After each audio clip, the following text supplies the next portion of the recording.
So welcome gardeners, it's Sunday, which is seedling day. Now today I am unpacking a bit of a package that's been received from Ross Draper, who is a very well-known hybridiser and grower from up the Central Coast, up at Cullen. And I put a request in a little while ago for some lovelies from Ross, and I've been growing quite a lot of Ross's plants for a number of years now. We both have the same thought process, I guess, when it comes to growing. And so I've been very fortunate to get a lot of beautiful plants from Ross to grow out over time. And this is what I'm doing at the moment, is I'm just starting to unpackage, whoopsie, some of the latest additions that have been sent down. These are under formula, these are not registered yet. Now, they all come with tags, because Ross is good. They tell me what my seed parent is, they tell me what my pollen parent is, and they tell me the date that it was made. These are all vital pieces of information for in the future, if any of these plants turn out to be something exceptional, and I want to register them, and I need to go via BCR, which is Jeff Lawn, who is the person who manages the hybridisation, which is the national database. Huge amount of effort that he needs to do, and he volunteers that service. In order for me to register any of these, I need that information. And as we mature as growers, certain things will happen in time, and we will lose the connection of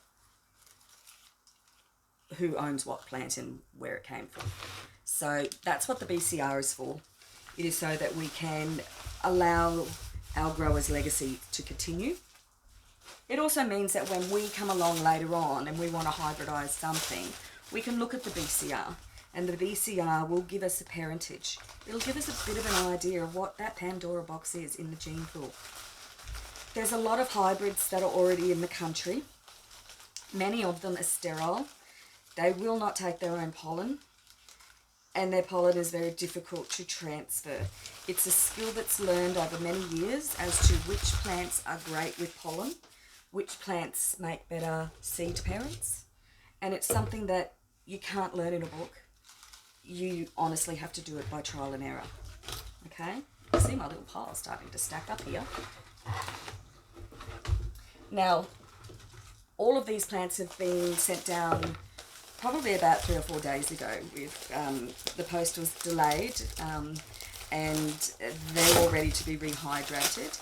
It is our cold period of time. These are seedlings, they are rooted. They will have rooting, they're not pups, so I could technically pot them up. But what I will most likely do, because we are expecting quite a fair bit of rainfall, is I will leave them in their empty pots. I've said this before. They will go out in a cool area of the garden in shade, where they will still get moisture, but they're not going to be potted in mix where they potentially could rot off at their bases, because that would be terrible if that happened. So I've got a really good collection here right now, Ross. You've done well. I've got lots of striations. Ross knows that I don't like plants that are marginetted, which is white on the outside. Plants that are white on the outside, if you were to use them for seed parents, for example, you will most likely get pretty much 100% albino babies. So what I do with Ross is I always give him a budget. Isn't that one pretty? I give him a budget. I tell him what I want. I let him have carte blanche to go down to the greenhouse and find me something that he knows, after many years of knowing each other, what it is that I want and why I want it. And so Ross sends me these things down. So he's a bit of a mentor for me. He's taught me a lot over the years. We have a great banter going between the pair of us. And we have a bit of a chuckle here and there as well. And we keep an eye on each other. Now, these are the seedlings. You're looking at seedlings. I'll pull one out. We'll just check a date on the back of it because Ross always dates everything. Back in 2018, March of 2018, this little bubble was planted as a seed. That's 4 years ago. Okay. Now it's going to now get potted up into a pot. And it's going to get fertilized. And I feed them because they're babies. And we like to feed our babies. Get them nice and strong and healthy. Once they're nice and strong and healthy, and they start to reach maturity, then we back off their feed. Up until that point, there's absolutely nothing wrong with feeding a Neregelia seedling, an Elcant seedling, any kind of seedling, to be perfectly honest. Especially Bilbergias, I like to feed them too. Rightio, there we go. That's box number 1 done. That's the easy part.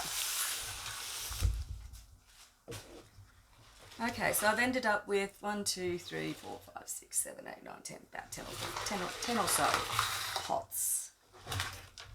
Alright, easy job done. They'll now go out to a cool place. They'll get a hosing down. They'll be kept cool and moist over the next few days as we get these high rainfall area. Now, what comes up next? Behind me. Seedling trays. I've shown some people these already. So I'm going to do some seedlings. I'm not going to do them all because we've all seen how this is done. But I am going to show you a little technique that I haven't shown you before. Probably have, for those that have been on the page a little bit longer. Okay, so these containers come from Amazon, okay? My advice is to buy them in the sets of 10. The reason being, if you buy them in the sets of 10, you get the tools that come with them, which is all your dibble sticks and your little shovels and your bits and pieces that you're going to need later on. All right?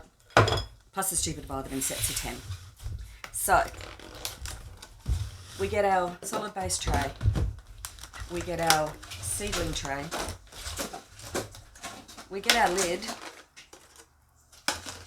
And we get a disc which adjusts to allow for humidity as the plants mature. We've got a good space in order to have our seedlings grow. I'm just going to pop all these back behind here. I'm going to keep one tray out because we're not going to do this whole video today. Alright, seedlings. Let's have a look. These are Bilbergia seedlings.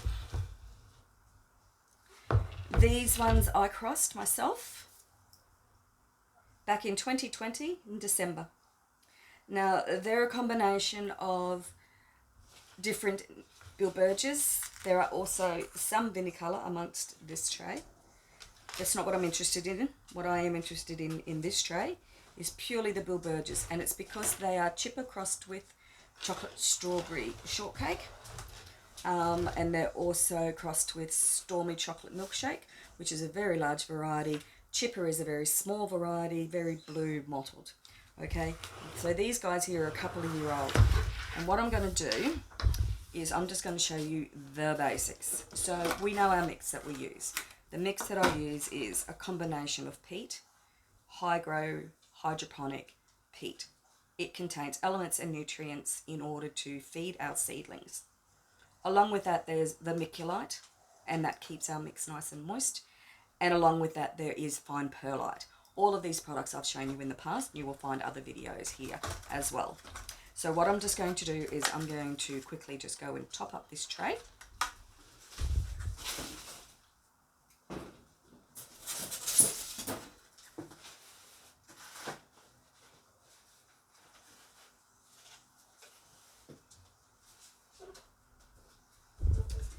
And into its base it goes. Okay. Now, like I said, it comes with tools. Fantastic if you want to use the little shovels, use a different variety of different things. Now, in these particular trays, there are 12 spaces. Now, in my rows, I estimate, I reckon I could get 12 clumps. So that is my aim, that I will simply be removing in community sections and simply placing them into their trays. All right. Now each of these will now go up into the greenhouse. Now they're getting fed now. They've been in this mix that they're in at the moment for the past 2 years. So it's well depleted of nutrients, so they're not growing. They're in a dormant phase. So what I'm doing now is just simply giving them some additional food by transplanting them into a fresh mix. They don't require any additional fertilizer at this point. The only thing they do require is a little bit of sunshine. Preferably not too cold. We are coming into winter.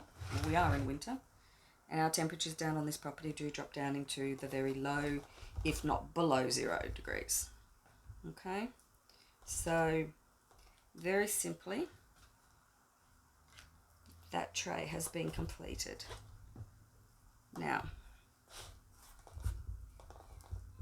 the reason I'm using these trays is because of we have, at this time of year, like a lot of properties, there are rats, possums, caterpillars, butterflies, you name it, and they love baby bilberries.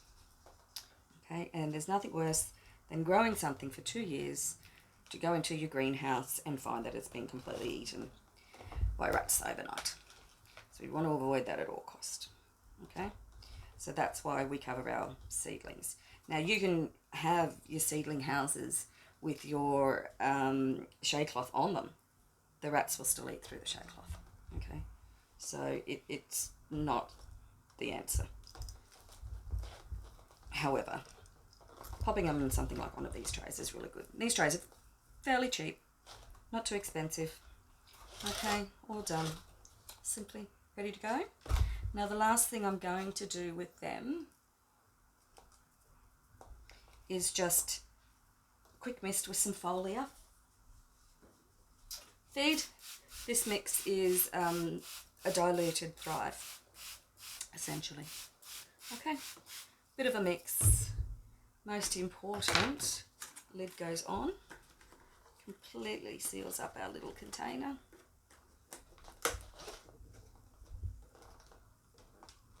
And they're ready to head back outside. And they can stay in this position now until they're well and truly beyond the height that they reach. Now, when they get this big, and they get bigger,